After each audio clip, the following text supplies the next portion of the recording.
on reçoit Jonathan Bouchard, site Internet qui a fait parler et qui, pourtant, Dominique, n'a aucun lien avec Genex, quitterlequebec.com. Quitterlequebec.com, moi, j'ai appris l'existence de ça parce que j'écoute André Arthur, je l'écoute le midi, puis honnêtement, ça fait 2 semaines qu'il en parle. Puis en lisant des passages de témoignages de Québécois puis de Québécoises qui ont quitté le Québec. Je me suis reconnu sincèrement là-dedans. À 18 ans, j'ai fait mon PAC-SAC. J'ai jamais fait une journée d'études dans le système universitaire québécois. Je suis fier de ça. Je suis allé à Toronto, à Vancouver.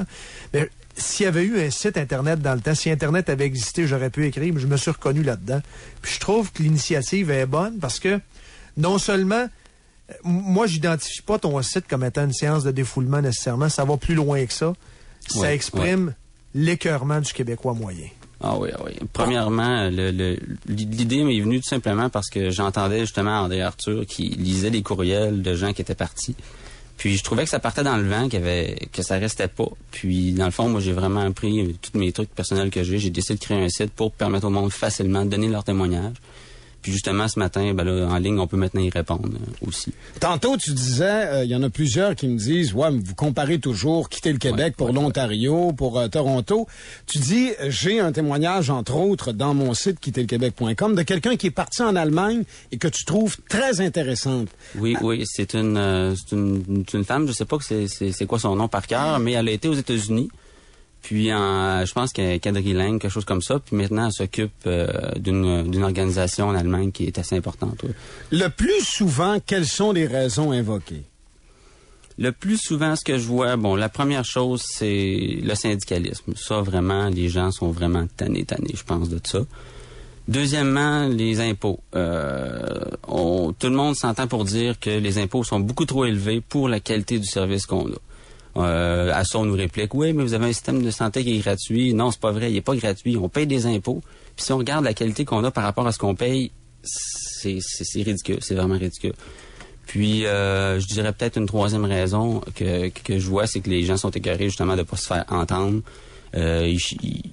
Oui, on chiale contre le gouvernement, mais à un moment donné, quand on critique, on aime ça se faire entendre puis se faire écouter, puis c'est pas ce qu'on a l'impression. Quand tu parles de la syndicalisation, c'est comme une entreprise est syndiquée, j'ai pas d'espoir de pouvoir y accéder avant qu'un poste se libère, et souvent un poste, à quelques égards que ce soit, ne se libère justement jamais parce que syndiqué. Je suis performant, je suis qualifié, j'ai tout ce qu'il faut pour l'emploi. Présentement, il y a quelqu'un qui est là, qui est moins performant que moi. Exact. Ça se prouve sur papier, mais il y a un syndicat qui le protège et malheureusement, il sera pas délogé. Je fous le camp, je m'en vais ailleurs. Exact. Surtout 42% de syndicalistes au Québec, là, je pense pas que... Je pense qu'en tout cas, tous les gens qui pensent partir, ils voient que le Québec s'en va peut-être vers la faillite, carrément. Dans les témoignages, je remarque que là, tu mets les noms, l'âge. Oui. C'est des jeunes. C'est souvent les meilleurs qui partent, c'est-à-dire des gens qui ont une formation, qui auraient quelque chose à offrir au Québec, mais qui vont l'offrir à l'extérieur du Québec. Oui, ça, c'est pas voulu, hein. C'est les gens... Moi, j'ai juste mis les fonctionnalités là, puis c'est les gens qui décident qu'est-ce qu'ils écrivent, puis... C'est ça le topo qu'on a, c'est que là, les gens qui décident de partir, c'est des jeunes, souvent qui ont des études, qui sont qualifiés. Puis les témoignages sont tout vérifiés. Hein. J'envoie un courriel de confirmation à la personne. Ils sont vérifiés dans la mesure que je peux les vérifier, c'est-à-dire le courriel. Tu as eu combien de réponses et depuis combien de temps tu ouvres ça en disponibilité aux gens dans ton site? J'ai ouvert Ironie du sort, le nom de domaine, le nom du site, je l'ai enregistré, qui est devenu actif le 24 juin. C'est vraiment une ironie. J'ai envoyé un premier courriel à André Arthur le 11 juillet. Lui, tout ce qu'il a fait, c'est qu'il a lu mon courriel demandant que les gens y aillent pour y mettre de la viande. Okay. Puis depuis ce temps-là, c'est parti, ça déboule. Puis t'en as combien à peu près? Là, j'en ai, je pense, j'en ai 60. Il y en a beaucoup, là. Okay. Parmi les expériences, Carl est allé en Australie, entre autres. Puis quand il en parle, c'est toujours avec un agréable souvenir. J'ai un copain qui est parti en Australie, justement, avec son PAC-SAC, qui a fait le parler au Japon, puis etc. Carl? Ben, que tu partes n'importe où, des gens partant, ça donne, gars, que t'ailles en Ouganda, en Afrique du Sud, en Australie, au moins tu connais un peu ce qui se passe dans ces pays-là, puis tu peux te comparer. Tu sais, quelqu'un qui a tout le temps resté au Québec, puis qui dit, moi, ou le Québec, c'est poche, tu compares ça à ci, ça. Quand tu l'as pas vécu, tu sais pas de quoi tu parles. Le seul problème, c'est que aussitôt que tu sors du Québec, tu vois ce qui se fait ailleurs. Tu dis, coudon, on n'est pas sa coche, là. Carl, tu m'as déjà dit, On est entre une coche autres, en bas, là. j'avais pas le choix parce que c'était un échange étudiant, je devais revenir, mais je partirais demain matin. Sinon, je serais encore là-bas. Pourquoi? Il n'y a pas un endroit plus merveilleux que ça, en tout cas pour ce que j'ai visité jusqu'à maintenant. Là, j'ai pas fait le tour du monde au complet, là. Mais regarde, pas des gens sympathiques. De la manière comment que le système est organisé là-bas en Australie. Tu sais, fuck les taxes, là. Tu sais, un moment donné, t'achètes quelque chose à 7,43 plus taxes. Les autres, ce qu'ils font là-bas, c'est pas compliqué, c'est qu'ils majorent, OK? Si tu trouves un article à 7,43, ben, tu vas payer 7,45. OK? Il n'y a pas de scène noire là-bas. Là. Ils arrondissent au grand complet. Okay. Niveau d'imposition aussi, je sais que dans le temps, qui était moins élevé. Les infrastructures qui se tiennent debout. Quand tu dis gens sympathiques, t'en as pas ici. Ah non, il y en a ici aussi. Okay. Là. Ouais, moi, je vais juste mettre ça dans le même temps. Non, mais j'ai adoré. Mais regarde, je parle pour moi là aussi. Puis gars, j'avais 18 ans dans le temps. Là, fait que je peux pas te dire que j'avais connu tout ce qui se passait là-bas. Puis j'ai pas payé, tu sais, j'ai pas travaillé là-bas non plus. Là. Okay. J'ai pogné le pouls de la population. Mais moi, rester à 5 minutes de marche de la mer avec des 42 en plein été, puis il fait chaud, puis c'est comme, pour moi, c'est un paradis terrestre là, en tant que tel. Là. Mais aussitôt que tu sors. Puis c'est là que tu vas faire des comparatifs. T'sais, moi, l'Ontario, gars, bravo pour tous ceux qui sont allés là-bas puis qui ont aimé ça. Moi, j'ai tellement haï l'Ontario, je suis pas capable. Puis j'ai travaillé 1 an là-bas, là. Puis non, pas du tout. Mais sérieux, moi, ça m'écoeure que tu sois comme venu ici un matin parce que plus je lis des témoignages, plus j'ai le goût de faire mon pack-sac, puis merci, bonsoir, là.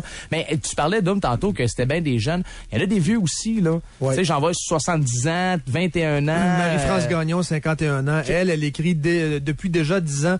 Je possède une résidence à West Palm Beach et je fais comprendre à mes 2 enfants que quitter une province qui vaut ce que le fumier des cochons vaut. T'sais, autrement dit, elle incite ses enfants à quitter le Québec. Elle n'a pas réussi à le faire encore, mais elle a commencé en bas de l'échelle. Les gens, souvent, pensent qu'il faut absolument s'organiser l'enfer avant de partir. Toi, je sais pas comment t'es parti. Moi, je suis parti, je suis revenu au bout de 5 ans. Je suis parti avec un pack-sac. Je suis allé rester avec quelqu'un que je connaissais pas dans une famille de Bosniaques qui suivait la guerre sur une radio en ondes courtes dans une petite maison à Vancouver. Il faisait le chapelet tous les soirs. Ouais. Et ça mangeait, c'était maigre jeûne le vendredi parce que c'était des chrétiens. On mangeait du steak de saumon avec du riz tous les vendredis. On mangeait ça pendant 3 ans. Parce que c'était straight la religion. Mais je suis embarqué là-dedans, mais il me chargeait pas cher. J'ai vécu avec la famille. Mais je suis parti avec un pack-sac. Ben oui. J'ai du Shawinigan, no way. Je savais même pas commander un hamburger en anglais. Je savais pas parler anglais. C'est ça aussi le problème, je pense, à la base. Oui. Est-ce que ça ressort, le manque de bonne éducation en anglais? Je sais pas si ça ressort, mais en tout cas, une chose est sûre, c'est que tout le monde s'entend pour dire qu'il faut avoir de l'anglais. Ça, il faut apprendre l'anglais. Si on veut sortir du Québec, c'est sûr qu'il faut apprendre l'anglais. Ça te prend une deuxième langue. Oui. Là où on a dit, il faut d'abord protéger la tienne. Exactement. Difficile d'accéder à une deuxième langue. Et pourtant, quand tu rencontres des gens de l'Europe, j'ai des bons amis italiens, entre autres, d'autres français de France, ils ont tous au moins 3 langues, et la plupart de ceux dont je te parle, c'est 4 et 5 langues. Oh, oui. Je te dis, l'italien, l'anglais, l'allemand, l'espagnol. À 10 ans, Yves, il y en a qui parlent 3 langues. Exact. J'ai vu des Allemands qui parlent anglais et soit espagnol ou français. Exact. Regarde au niveau des restaurateurs, souvent c'est de mise de ne pas savoir parler que l'anglais. Regarde, Dominique Gauthier, qu'on connaît bien ici, s'est débrouillé parce qu'il est du côté du Japon, parle le japonais. Oui. C'est toujours bien pas évident, mais c'est une question de volonté. Lui est allé ailleurs. C'est un bon exemple, d'ailleurs, du pourquoi il était trop sectorialisé ici, il était trop pris, il n'y avait plus rien. Il est parti du côté du Japon et c'est là où il a trouvé ce qu'il cherchait. Tout le monde a la chienne parce que tout le monde parle français, puis on était habitué, une espèce de peuple mou, à parler juste une seule langue pour essayer de la protéger. Puis après ça, tout le monde a peur de partir parce que là, regarde, on va arriver d'une nouvelle place, puis on saura pas quoi faire. Puis le meilleur moyen d'apprendre l'anglais, c'est de te foutre d'une place. Tu t'installes où ce qui parle anglais. C'est aussi simple que ça. Oublie les cours, oublie telle affaire, t'apprendras rien parce qu'on vit dans un monde de français, tu sais. Mais moi, la question que je voulais savoir pour toi, Jonathan, un gars qui conçoit, qui construit un site de même, qu'est-ce que ça fait au Québec? Ben là, je l'ai construit. Il y a une des raisons pourquoi je l'ai construit aussi, c'est que moi, je veux partir, fait que je veux avoir de l'information. OK. T'as un fantasme. Ouais. Moi, je veux partir, c'est sûr. Puis je parle pas là des États-Unis. L'Ouest canadien, peut-être, ça serait un premier step. Mais c'est certain que moi, j'ai le désir de voyager vraiment dans le tour du monde. Fait que je trouvais que c'était un bon départ. Puis en même temps, au Québec, mettons que j'appellerais gouvernement, puis je voudrais dire, oui, je dois avoir de l'information sur des sites ou des places pour déménager, avoir de l'info pour aller travailler ailleurs. Je pense pas qu'ils nous en donnent. Donc, de dire pourquoi je quitte est une bonne chose, mais aussi de quelle façon je m'y suis pris pour bien réaliser mon rêve. Oui. C'est quoi les gens disent? Ça, les gens aussi? disent aussi. Oui. Donc, l'adresse pour s'inscrire à ton site? C'est quitterlequebec.com. C'est facile. Avec un R, hein, pas avec un Z. Ouais. Quitter le Québec. Puis, j'aimerais juste terminer en disant que les Québécois, on a comme un avantage quand on apprend l'anglais parce que déjà, à la base, si on sort, on connaît 2 langues. Puis il y a des entreprises qui cherchent ça, souvent du monde qui connaissent le français et l'anglais. Fait que c'est un avantage, fait qu'il faut avoir l'anglais. Puis si vous avez l'occasion d'avoir la chance d'avoir des études, ben, c'est encore 2 fois plus facile. Puis ce qui est le fun sur ton site, on peut lire, puis on peut répondre à la personne qui a écrit. Fait que si jamais on trouve, je sais pas moi, la personne est en Floride, puis on va avoir de l'info là-dessus, il peut peut-être nous donner un coup de main aussi pour sacrer notre camp du site. Exact, c'est tout nouveau le matin. J'ai fini ça à 2h hier. T'es sérieux? Avant, tu peux pas répondre? Yes, cool. Ce que je remarque en lisant ça, c'est que les gens, il y a beaucoup de gens là-dedans qui rêvent. Il faut rêver. On est libre. Même si on a l'impression qu'on est au Québec, qu'on parle mal anglais et tout ça, il faut se permettre de rêver parce qu'on n'est pas enfermé au Québec. Il y en a un ici, entre autres, Peter, 37 ans. Il fait un décompte, là, un countdown, 8, 7, 6, 5, 4, 3, 2, 1. C'est mon décompte car ma petite ayant 10 ans, la prunelle de mes yeux, faut qu'elle ait 18 ans. Dans sa tête, à lui, il va attendre qu'elle soit majeure, j'imagine, pour qu'elle fasse ses choix, etc. Donc, les gens se permettent aussi de rêver. Et ça, juste lire ça, ça fait du bien. Puis foncez, ayez pas à chienne. Yes. Allez-y dans le tas, vous allez voir. Je veux dire, un dernier truc, ça donne rien de venir nous dire aussi, c'est toujours plus beau ailleurs, l'herbe est toujours plus verte sur le voisin.